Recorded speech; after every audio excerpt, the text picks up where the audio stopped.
बरसों पहले पहाड़ों और घने जंगलों के बीच बसा एक गांव था, काली घाटी।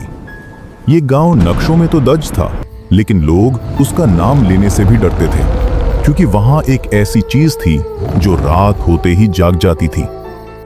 गांव के बीचों बीच एक पुराना बिजली घर था। लोग उसे काला सबस्टेशन कहते थे। दिन में वो बस टूटी दीवारों और जंग लगे तारों का ढांचा दिखाई देता था, लेकिन रात को वहां से अजीब नीली रोशनी निकलती थी। गांव वालों का कहना था कि उस सबस्टेशन में सिर्फ बिजली नहीं बहती, वहां मरे हुए लोगों की आत्माएं कैद हैं। शाम होते ही पूरे गांव के दरवाजे बंद हो जाते, कुत्ते रोने लगते, और सबसे डरावनी बात, रात के ठीक 12 बजे उस बंद पड़े सबस्टेशन से लाउडस्पीकर की टूटी आवाज आती, लाइन चालू की जा रही है, कृपया कोई तार को हाथ न लगाए। जबकि वहां पिछले 25 सालों से कोई कर्मचारी बचा ही नहीं था। शहर से आया नया इंजीनियर एक दिन शहर से एक नया इलेक्ट्रिकल इंजीनियर गांव पहुंचा। उसका नाम था अभय। लगभग 28 साल का लंबा चौड़ा युवक। उसे भूत प्रेत जैसी बातों पर बिल्कुल भरोसा नहीं था। बस से उतरते ही उसने गांव की वीरानी देखी। पूरा बाजार शाम के 6 बजे ही बंद हो चुका था। सड़कें खाली, खिड़कियां बंद। ऐसा लग रहा था जैसे गांव में इंसान नहीं, डर रहता हो। अभय ने पास बैठे एक बूढ़े आदमी से पूछा, काका, यहां सब इतनी जल्दी घर क्यों बंद कर लेते हैं? बूढ़ा आदमी कांप गया। उसने धीरे से पूछा, तुम नए हो क्या? हाँ, बिजली विभाग से आया हूं। सुना है यहां का सबस्टेशन सालों से खराब पड़ा है। बूढ़े की आंखें डर से फैल गईं। उसने तुरंत अभय का हाथ पकड़ लिया। बेटा, अगर जान प्यारी है ना, तो रात होने से पहले यहां से चले जाओ। इतना डर किस बात का? भूत प्रेत से? बूढ़े ने कांपती आवाज में कहा। भूत से नहीं, उस चीज से डरना चाहिए जो इंसान मरने के बाद बनता है। गांव वालों ने अभय को रहने के लिए पंचायत का एक पुराना कमरा दे दिया। रात को खाना खाते समय गांव के सरपंच उससे मिलने आए। उनका चेहरा बुझा हुआ था। बेटा, तुम कल वापस लौट जाओ। क्यों?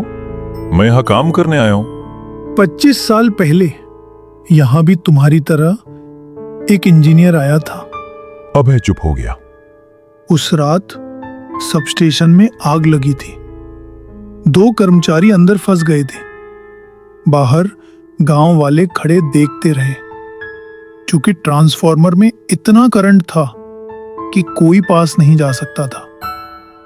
अंदर से लोग मदद के लिए चीखते रहे, लेकिन कोई उन्हें बचा नहीं पाया। अगली सुबह जब दरवाजा खुला, अंदर सिर्फ जली हुई लाशें थीं। कमरे में सन्नाटा छा गया। हवा अचानक ठंडी हो गई। फिर सरपंच की आंखों में डर उतर आया। उसके बाद हर साल उसी तारीख को कोई ना कोई गायब हो जाता है, और अगले दिन उसका जला हुआ शरीर सबस्टेशन के अंदर मिलता है। रात गहरा चुकी थी। बाहर तूफान शुरू हो गया था। अभय सोने की कोशिश कर रहा था, लेकिन तभी ठक ठक ठक दरवाजे पर दस्तक हुई। अभय उठा। कौन है? बाहर से धीमी आवाज आई। साहब, बिजली ठीक कर दीजिए। अभय ने दरवाजा खोला। सामने लगभग 12 साल का एक लड़का खड़ा था, भीगा हुआ, चेहरा पीला, आंखें अजीब तरह से खाली। इतनी रात को? लड़के ने धीरे से कहा, मेरी मां अंधेरे से बहुत डरती है, कृपया सबस्टेशन चलिए। अभय को कुछ अजीब लगा, लेकिन वो मना नहीं कर पाया। उसने टॉर्च उठाई और लड़के के पीछे चल पड़ा। बारिश तेज होती जा रही थी। लड़का आगे आगे चल रहा था, लेकिन सबसे डरावनी बात यह थी, कीचड़ में सिर्फ अभय के पैरों के निशान बन रहे थे, लड़के के नहीं। अभय का गला सूखने लगा। तुम्हारा नाम क्या है?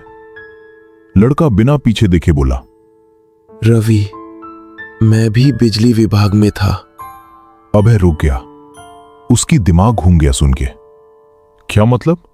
तुम तो बच्चे हो। धीरे धीरे पीछे मुड़ा। उसकी सारी शरीर जलने के कारण एक कंकाल बन चुका था।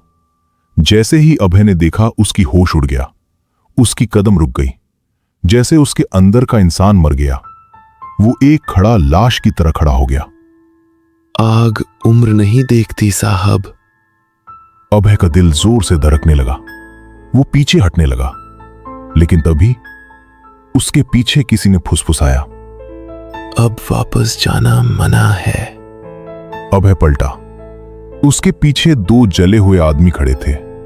उनके शरीर से धुआं निकल रहा था। आंखों की जगह सिर्फ काली राख थी। सब कुछ जल गया था। बस उनकी कंकाल बची थी, जो अपनी दर्द के कारण लोगों का शिकार बनाया करते थे।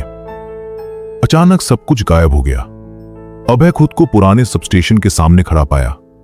दरवाजा अपने आप खुल गया। अंदर पूरा कमरा नीली बिजली से चमक रहा था। टूटी मशीनें अपने आप चल रही थी। तार हवा में सांपों की तरह हिल रहे थे और लाउडस्पीकर से वही आवाज आ रही थी, लाइन चालू की जा रही है। अभय डरते हुए अंदर बढ़ा।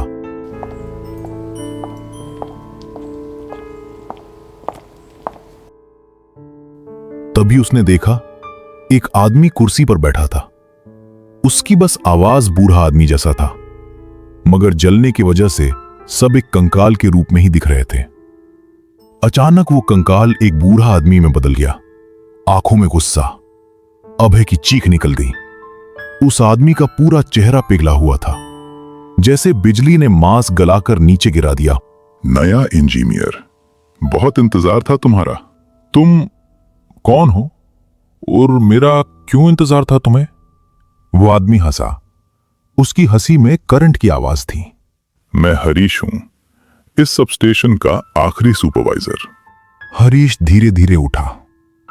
उसके पैरों से जला हुआ मांस जमीन पर गिर रहा था। उस रात आग हादसा नहीं थी।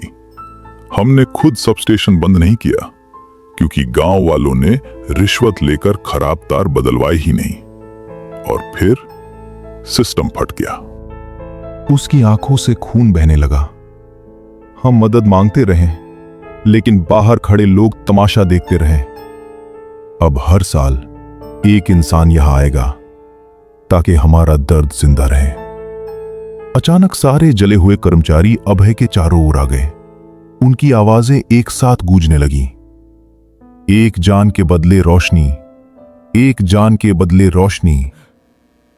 अचानक फर्श पर पड़े तार जिंदा हो उठे। उन्होंने अभय के पैरों को जकड़ लिया। हजारों वोल्ट का करंट उसके शरीर में दौड़ने लगा। अभय दर्द से चीख पड़ा। उसकी आंखों के सामने सब धुंधला होने लगा। तभी उसे अपनी मां की बात याद आई। मुसीबत में डरना नहीं, भगवान को याद करना। अभय ने कांपते हुए जेब से अपना छोटा सा ताबीज निकाला। जैसे ही उसने ताबीज पकड़ा, पूरा सबस्टेशन कांप उठा। जले हुए लोग दर्द से चीखने लगे। सारे पीछे हट गया। नहीं, ये नहीं हो सकता। अभय ने पूरी ताकत से मुख्य स्विच की तरफ छलांग लगाई और स्विच नीचे गिरा दिया। धड़ाम! पूरा सबस्टेशन अंधेरे में डूब गया। एक ऐसी भयानक चीख गूंजी कि पूरा गांव कांप उठा।